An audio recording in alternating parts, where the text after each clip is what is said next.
Mexico, the home of chiquiles or mariachis, is also the most populous Spanish-speaking country, as it currently has more than 129 million inhabitants. To understand its history, we will go back to 2,500 years before Christ, passing through some of the greatest civilizations in history, a viceroyalty, and 2 empires. So let's get started. The first traces of human beings in the region date back 8,000 years, and belong to the ancient nomadic hunters and gatherers who lived in northern Mexico, in the current states of Baja California, Coahuila, and Chihuahua. But the first populations that settled in the region date back to the Preclassic period in 2500 BC in ancient Mesoamerica. The most important civilization of this period was the Olmec, and it is known as the Mother Culture.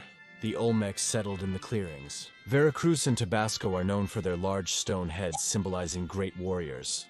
Towards the end of this period and entering the Classic, there were large cities dedicated to trade. The 3 most important were La Venta, San Lorenzo, and Tres Zapotes. Towards the Classic period, great civilizations such as Teotihuacán emerged, a city settled in the center of Mexico where trade was the main economic activity. The Mayan culture would begin to stand out. During this era, the Mayan culture became prominent through its trade with Teotihuacán in the Valley of Mexico and Montalban in the Valley of Oaxaca. For their part, the Mayan cities were located in the Yucatan Peninsula, all trading with each other, although not everything was peaceful. Evidence of war was also found. Eventually, Teotihuacán and Montalban were becoming uninhabited, and to this day it is not known for certain what happened. This caused the Mayan culture to become predominant towards the end of the century. In the classical period, they spanned southern Mexico and northern Central America. In essence, more than just an empire, they were a series of cities in the United States, with the largest and most important being Chichen Itza, which contributed major technological advances, such as the Mayan calendar that helped better organize crops, the development of mathematics, and astonishing architecture that included large pyramids, astronomical observatories, and even sports stadiums. Moving past the post-classical period, other cultures would develop, such as the Zapotec, who settled in Oaxaca, repopulating Monte Alban. In the Valley of Mexico, cultures such as the Toltecs would emerge, who managed to form an empire. After the fall of the Toltecs, the Valley of Mexico was invaded by successive waves of barbarian peoples from the north, who founded various city-states, such as Saltocan, Texcoco, Azcapotzalco, or Cuatrinchan. The last invasion was carried out by the Aztec culture, a group of Nahuatl language. Originally from Aztlan, a semi-mythical place located in the west of Mexico, and who would later form a triple alliance between the cultures of Texcoco, Tlacopan, and Tenochtitlan, known as the Aztec Empire, or Mexico Empire. The Mexicas first settled on the hill of Chapultepec, where they would be expelled. They settled on a sandy islet in Lake Texcoco, where they founded Tenochtitlan, the great city of the Aztec Empire, which maintained total hegemony in central Mexico. The surrounding towns had to pay tribute. This is the most representative civilization of Mexico, and had great technologies that included a modern potable water system through channels and ducts, huge and paved roads, bridges that connected the city, and had a great wall like a fortress. After the arrival of the Spaniards in America, to the conquest of Mexico in 1519, led by Hernán Cortés, the Spaniards would find resistance from towns, although others like the Tlaxcaltecas joined them. When the Spaniards arrived in Tenochtitlan, they were received by the speaker and Moctezuma as gods, as their arrival coincided with a sacred date that presaged the return of Quetzalcoatl, the supreme god of the Aztecs. Despite this warm welcome, the goal of the Spanish expeditions was the search for gold, which would start tensions between the Spaniards and the Aztecs, who, after the massacre of the Templo Mayor at the hands of Pedro de Alvarado, rebelled during the Sad Night, massacring a large part of Cortés's Spanish and indigenous soldiers. To this, the conquerors took refuge in Tlaxcala, the city of their main allies, where they would plan an amphibious revenge through the construction of brigantines. Then, they would secure an alliance with other peoples, such as the Otomis or Similcas, among others, culminating in the siege of Tenochtitlan with the help of a smallpox epidemic that decimated the indigenous population. The capitulation of Cuauhtémoc was achieved, thus marking the fall of the Aztec Empire. Tenochtitlan would be converted into Mexico City, the capital of the next viceroyalty of New Spain. which by 1545 encompassed all this territory that included the conquests in Central America, the Caribbean, the current part of Venezuela, and later the Philippines would be included, marking the beginning of the colonial period. The Spaniards would begin with the foundation of cities, as well as the evangelization of the indigenous peoples, which, if mixed with the Spaniards, would begin a process of miscegenation and would lead to a system of social classes similar to the rest of the colony. The peninsular Spaniards at the head, followed by the Creoles mestizos, indigenous people, and finally the blacks. The economic activity was based on the exploitation of silver and gold mines, in addition to agriculture. The population was mainly concentrated in the capital, and in the northern territories there were only a few settlements, and most of them were not very well explored. During the 17th century, the territory would expand northward, subordinating the peoples in the conquered territories. In such a vast territory, some territories of the viceroyalty began to gain some autonomy little by little, such as the Captaincy General of Cuba and the Captaincy General of Guatemala, corresponding to present-day Central America. Other territories, like the Captaincy General of Venezuela, would become part of the Viceroyalty of New Granada in 1717. Well, it seems that modern states were already taking shape. In 1764, the territories of Louisiana, which belonged to France, were ceded to Spain in the Treaty of Paris as compensation for the loss of Florida territories that Spain likewise recovered in 1783, and thus New Spain reached its maximum territorial extent. But as we mentioned before, those territories were not fully explored, and very few people settled in them, as it was more comfortable for the inhabitants to be near the big cities and the capital. However, this immense extension would only last until 1803, when Louisiana would be returned to France. What if Louisiana relocated? As the 19th century dawned, signs of independence started appearing across New Spain, encouraged by the United States independence in 1776 and Bourbon reformism.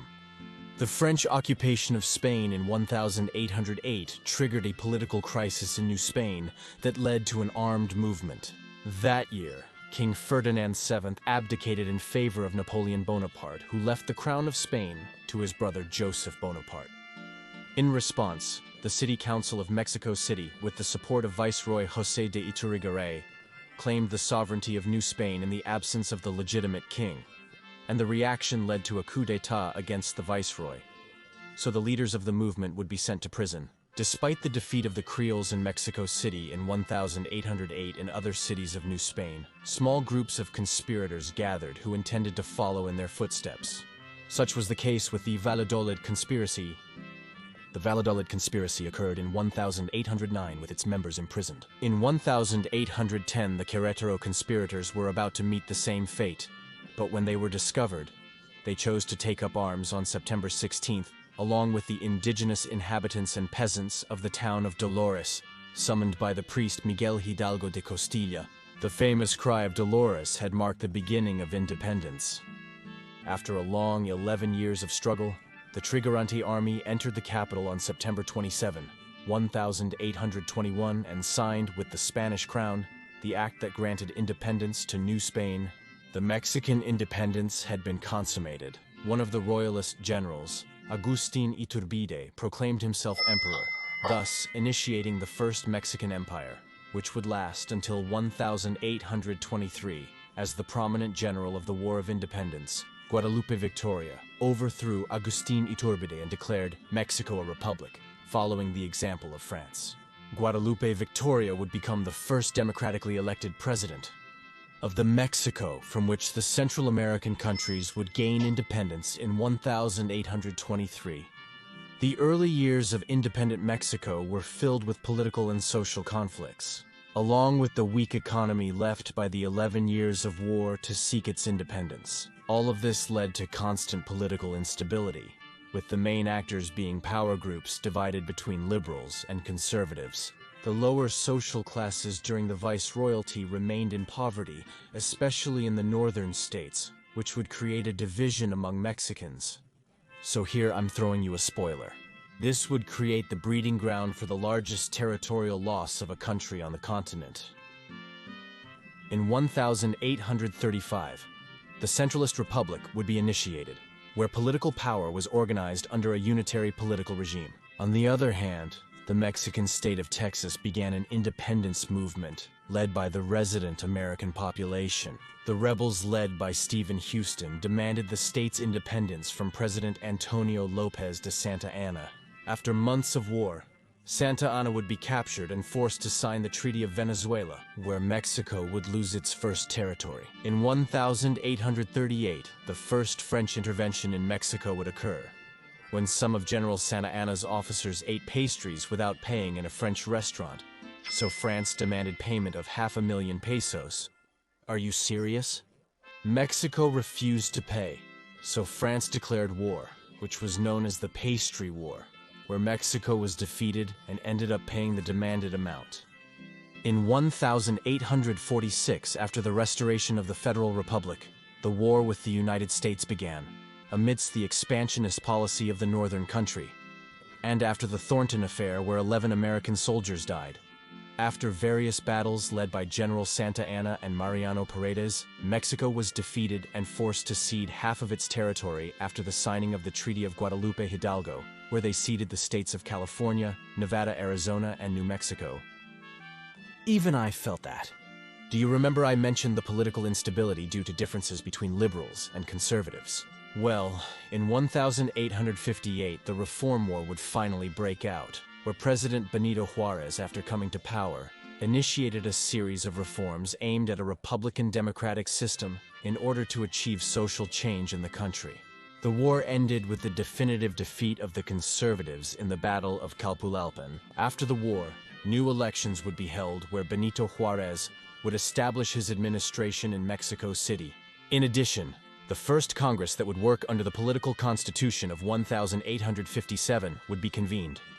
After the Reform Wars, the government had incurred a debt that it could not pay, leading the European powers to arrive with their respective fleets to Mexico to persuade them. After several days of negotiation, the British and Spanish accepted the extension and withdrew, but the French remained and invaded the country, establishing the Second Mexican Empire in 1863, under Maximilian I of Habsburg's leadership, backed by conservatives.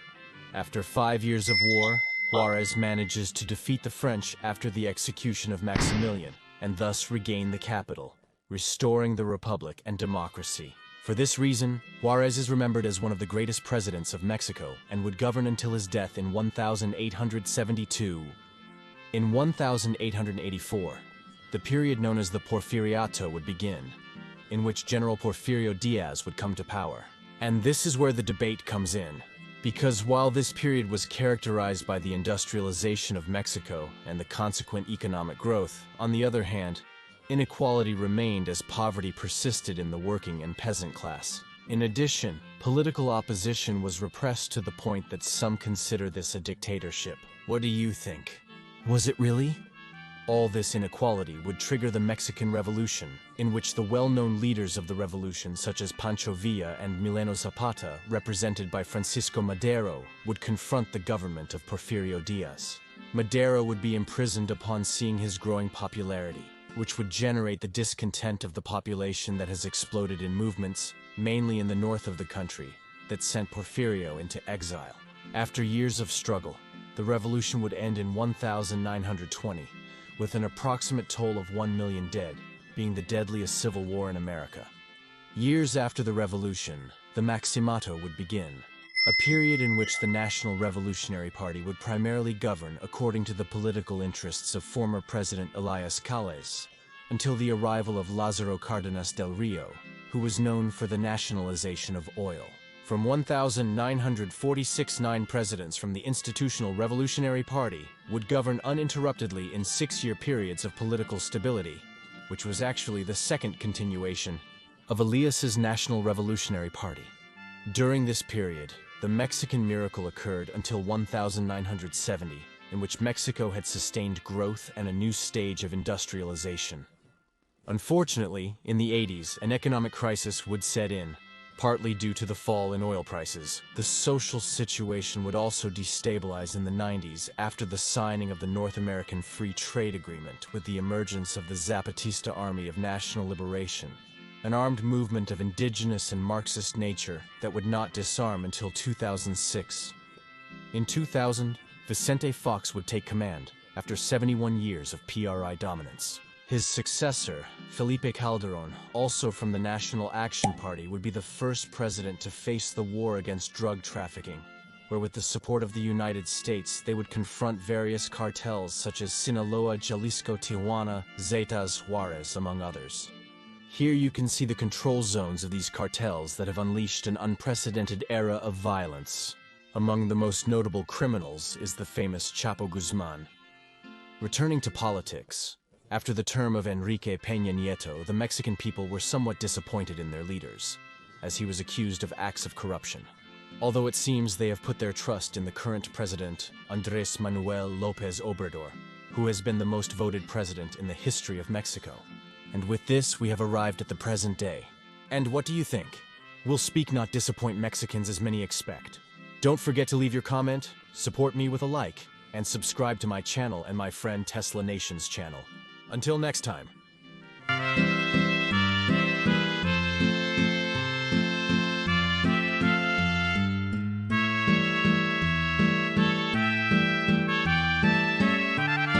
Subtitles by the Amara.org community.